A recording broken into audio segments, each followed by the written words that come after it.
जब एक व्यक्ति अपने आप को परमेश्वर के प्रेम में बनाए रखता है, मतलब आज्ञाकारी होकर, यीशु मसीह के प्रति आज्ञाकारी होकर परमेश्वर के प्रेम में बने रहता है, अब आप बताइए, उसका यीशु मसीह के साथ में रिश्ता है, परमेश्वर के साथ में रिश्ता है, वो कैसे धोखा खा सकता है?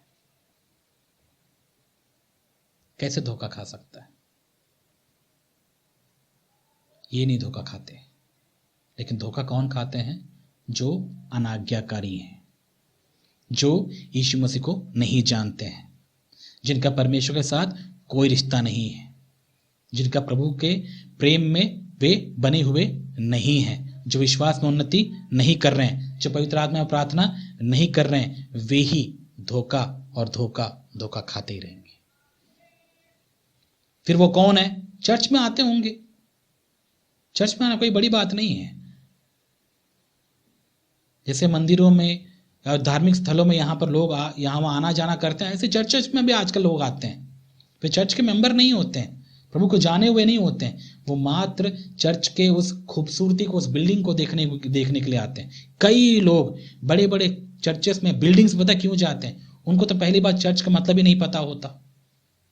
उनको लगता है कि जो बड़ी बड़ी बिल्डिंग्स होते हैं, ऊपर बड़े बड़े क्रॉस लगे होते हैं, वही तो चर्च है। और वो क्या देखने आते हैं? पता, यीशु मसीह को देखने नहीं आते हैं। वो केवल उस चर्च की सुंदरता को, खूबसूरती को देखने आते हैं, वही निहार के चले जाते हैं। वहां वो देखते हैं कि कौन सा क्रूस वहां बना हुआ है, कैसा क्रूस बना हुआ है, वहां पर एक मूर्त वहां बना रहेगा, वहां के सजावट को देखेंगे, उस खूबसूरती को निहारेंगे और चले जाएंगे। उनको लगता है कि हम चर्च अटेंड किए। क्या बेवकूफी है लोग, नहीं? ऐसे लोग हैं, ऐसे लोगों की भरमार है। और विशेष करके क्रिसमस में जो अभी आने वाला है, आप देखना ऐसे चर्च बिल्डिंग्स कैसे भर जाते हैं। लोग क्या करने आते हैं वहां पर? यीशु मसीह से मिलने। वे, अब मैं बताना नहीं चाहता, आप समझ सकते हैं क्या क्या वो करने आते होंगे वहां पर। ठीक है, तो उन लोगों की गिनती में आप ना आए, वे मसीह लोग नहीं हैं। मैंने आपको पहले ही बताया, चर्च में आ जाने से, चर्च का मात्र मेंबर बन जाने से कोई मसीह नहीं होता।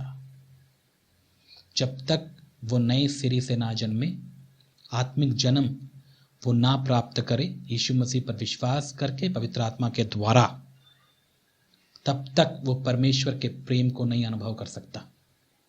तब तक वो परमेश्वर के साथ एक नया जीवन स्टार्ट नहीं कर सकता। वो परमेश्वर का बेटा या बेटी नहीं हो सकती। और जो प्रभु के बेटे और बेटी हैं, उनके लिए यीशु मसीह की आज्ञाएं आसान है, क्योंकि वे उस पर निर्भर रहते हैं। जैसे कि एक डाली दाखलता पर निर्भर रहती है, कि जब दाखलता उस जड़ से उस न्यूट्रिएंट्स को हम तक पहुंचाएगी, तभी तो हम मजबूत होंगे। निर्भर रहते हैं, डालियां निर्भर होती है दाखलता पर। समझ में आ रहा है आपको? सो यही बात यीशु मसीह ने कहा, मैं ही हूं सच्ची दाखलता और तुम डालियां हो। क्या सीखने को मिलता है इससे? और जब तक आप उसमें बने हैं, तभी तो आप फल लाएंगे। यदि आप उसमें बने नहीं हैं, तो फल कैसे लाएंगे? पॉसिबल नहीं है। तो इसीलिए टटोलिए अपने आप को, क्या आप यीशु मसीह के प्रेम में बने हुए हैं? क्या आप आज्ञाकारी होकर जी रहे हैं या नहीं? सोचिए मैं आपसे क्या कह रहा हूं। यदि आप नहीं जी रहे हैं तो वेट क्यों करते हैं मेरे प्यारे भाई और बहन? आइए प्रभु के पास। जब प्रभु आपको बुला रहे हैं तो आइए, उसे क्षमा प्राप्त करिए, मन फिराइए, उसे दया प्राप्त करिए, नया जीवन शुरू करिए, प्रभु के प्रेम को जानिए, उसके प्रेम में मजबूत हो जाइए, उसकी आज्ञाओं को फॉलो करने की इच्छा रखिए। प्रभु आपकी सहायता करेंगे। और यदि आप ऐसा करते हैं तो ही आप इस संसार की झूठी शिक्षाओं और इन झूठे शिक्षकों से आप बच सकते हैं।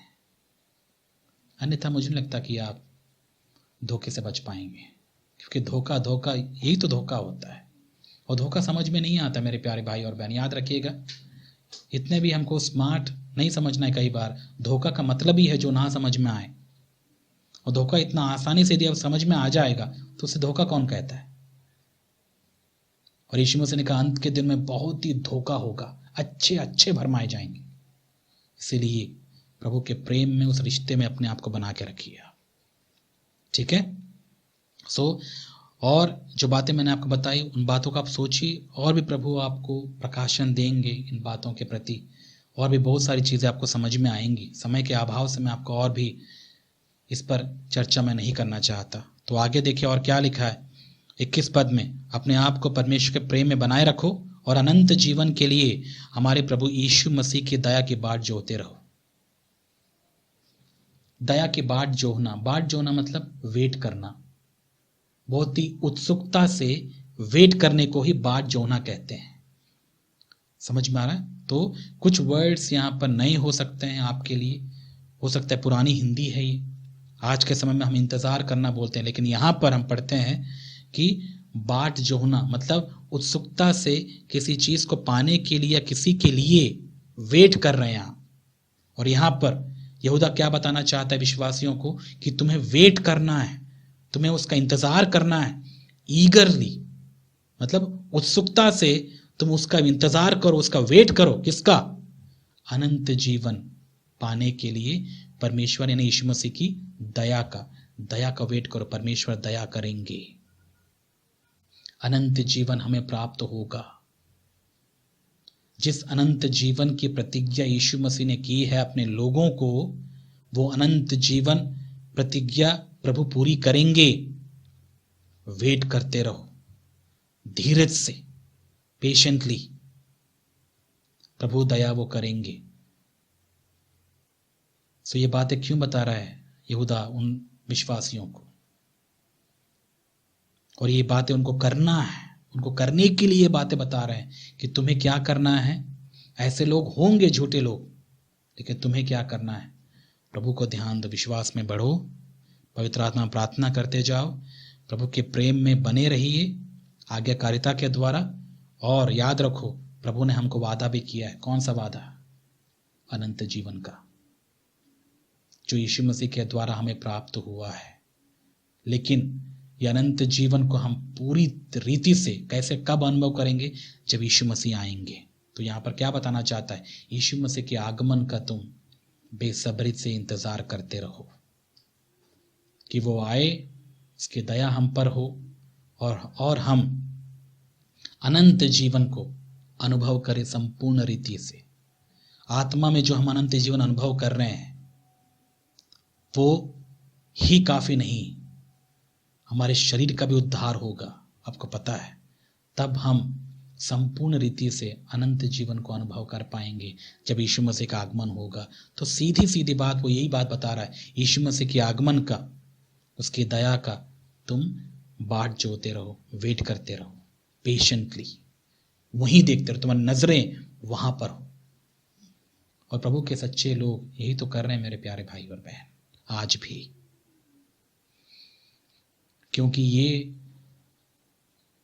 जगह हमारा नहीं, हम इस संसार के लोग नहीं, हमारा घर तो वहां पर है, हमको पता है। और मैं यकीन से कह सकता हूं जो प्रभु से प्रेम रखते हैं, जैसे ये गुण है, जो विश्वास में उन्नति कर रहे हैं, जो पवित्र आत्मा में प्रार्थना कर रहे हैं, जो प्रभु के प्रेम में बने हुए हैं, वे बहुत ही ईगरली, उत्सुकता से प्रभु के आगमन का वेट कर रहे हैं। क्यों? उनको पता है कि जब प्रभु आएंगे तो हमको छुटकारा मिलेगा इस संसार से, इस पापी दुनिया से, इन प्रलोभनों से जिसको झेल झेल कर हम थक गए हैं। इस संसार में है क्या? गंध, पाप, स्वार्थ, यही तो है। इससे प्रभु हमको छुटकारा देंगे और हमको अनंत जीवन में प्रवेश करने का सौभाग्य प्रभु प्राप्त करेंगे। हमारा शरीर भी छुटकारा पाएगा इससे। और एक सच्चा विश्वासी इसी की राह देख रहा है। लेकिन जो झूठे हैं उनको कोई फर्क नहीं पड़ता, वे अपने जीवन को इसी संसार में ही अच्छे से वे लोग सेटल होकर जी रहे हैं। उनको कोई फर्क नहीं पड़ता यीशु मसीह के आगमन का, क्योंकि उनके लिए यही सब कुछ है। आपको भी ऐसा ही लगता है मेरे प्यारे भाई और बहन? मुझे नहीं लगता। भले मैं यहां पर रह रहा हूं मात्र इस उद्देश्य से कि मुझे प्रभु की इच्छा को पूरी करनी है। जो सेवा उसने मुझे दी है, जो जिम्मेदारी उसने मुझे दी है प्रभु के वचन को आप तक पहुंचाने का, उस जिम्मेदारी को पूरी करने के लिए ही मैं यहां पर हूं। अन्यथा मुझे संसार में कोई रुचि नहीं है कि मैं यहीं रह जाऊं, यहीं सेटल हो जाऊं, यहीं पर मैं अपना सारा साम्राज्य स्थापित करूं। बिल्कुल नहीं। बस प्रभु की जिम्मेदारी जो है वो मैं पूरी करना चाहता हूं और वो अच्छे से भली भांति करना चाहता हूं। इसी उद्देश्य से मैं यहां पर जी रहा हूं और मैं आपको उत्साहित करता हूं मेरे प्यारे भाई और बहन जो प्रभु से प्रेम रखने वाले हैं। आपको, यदि आपको भी ऐसी ही इच्छा है, प्रभु आपकी सहायता करेंगे। याद रखिएगा, अपने उद्देश्य को आप भूलिए मत। आप इस संसार में परदेसी हैं और एक परदेसी इस संसार से दिल नहीं लगाता, अपना मन नहीं लगाता, यहां पर इस संसार में एंजॉय करने के बारे में नहीं सोचता,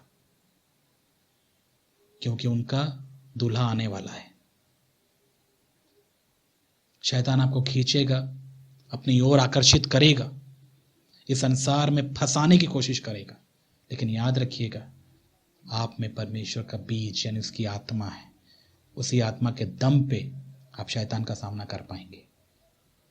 उस पर भरोसा रखिए, अपनी समझ का सहारा मत लीजिएगा।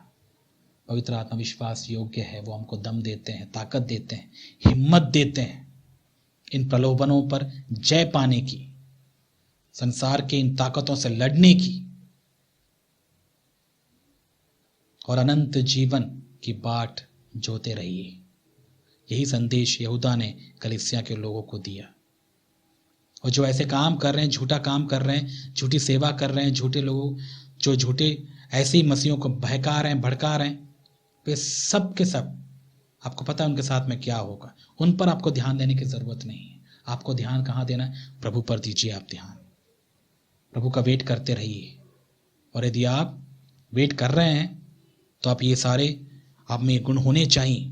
विश्वास में उन्नति करना, पवित्र आत्मा में प्रार्थना करना, ये सारे जो कर रहे हैं यदि आप, तो आप, मैं आपसे कह सकता हूं कि हाँ आप वेट कर रहे हैं। अनंत जीवन प्रभु लेकर आएंगे।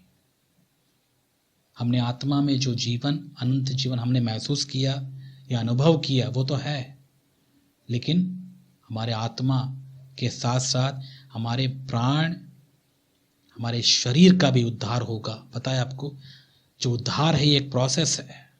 शुरुआत हुई आत्मा से, अब ये प्रोसेस चल रहा है जिसको हम बोलते हैं पवित्रीकरण, यानी हमारा माइंड रिन्यू हो रहा है डेली। क्यों? क्योंकि हमारे माइंड के अनुसार हमारा शरीर काम करता है। समझ में आ रहा है आपको? यदि मेरा माइंड स्वार्थी है तो मेरा शरीर वैसा काम करता है। शरीर तो मात्र एक मिट्टी का पुतला है जिसको याद मेरा मन चलाता है। तो इसीलिए पवित्र आत्मा हमने प्राप्त किया, हमारी आत्मा जागरूक हुई, जीवन प्राप्त किया, और उसी जीवन में जब आत्मा मजबूत होते जा रही है, हमारा माइंड यानी हमारा जो सोच विचार है वो बदलता जा रहा है, मसीह जैसा होता जा रहा है। और क्योंकि हम ऐसा सोच रहे हैं, हमारा शरीर फिर हमारी आज्ञा मानता है। लेकिन शरीर इस संसार से भी आकर्षित होता है, आपको पता ही है। तो इसका छुटकारा तो बाकी है अभी। इसका छुटकारा कब होगा? जब हमारे प्रभु आएंगे, तब हमको संपूर्ण रीति से छुटकारा प्राप्त होगा, जिसको हम बोलते हैं उद्धार प्राप्त होगा। सो जब प्रभु आएंगे तब हमारे इस पूरे अस्तित्व का, हमारी आत्मा, प्राण, हमारे शरीर का उद्धार होगा। तब तक वेट करते रहिए पेशेंटली, जैसे एक दुल्हन अपने दूल्हे का वेट करते रहती है। इन्हीं बातों के साथ मैं आपको उत्साहित करना चाहता हूं मेरे प्यारे भाई और बहन कि आप प्रभु में बढ़ते रहिए, अपने आप को प्रभु के प्रेम में बनाए रखिए, उसके प्रति आज्ञाकारी रहिए और उसके आगमन का इंतजार करते रहिए। और घबराइए मत, जो भी आसपास आप सुन रहे हैं, देख रहे हैं, ये तो होना ही है। ठीक है? परमेश्वर ने यानी यीशु मसीह ने हमको ये सारी बातें पहले ही क्यों बता दी? ताकि हम ना घबराएं। लेकिन बहुत सारे लोग आज हैं जो यहाँ युद्ध उधर युद्ध देखकर, ये बाढ़, ये अर्थक्वेक, वो सब चीज देखकर घबरा कर अपने जीवनों को बिता रहे हैं। घबराने के लिए परमेश्वर ने ये सारी चीजें हमको पहले से नहीं बताई हैं, ये तो होना ही है। डर से आपको नहीं जीना है, प्रभु के प्रति उसको फोकस करते हुए आप विश्वास के साथ में जिए, और इन चीजों से आप सतर्क रहेंगे क्योंकि पवित्र आत्मा आपको करेंगे। सो मेरी इन बताई हुई बातों पर आप गौर कीजिए, और भी आप इन पर मनन कीजिए, वचनों को पढ़िए। पवित्र आत्मा आपको और भी बातें मसीहत के बारे में, परमेश्वर के बारे में सिखाएंगे। सो प्रभु आपको आशीषित करे। आमीन।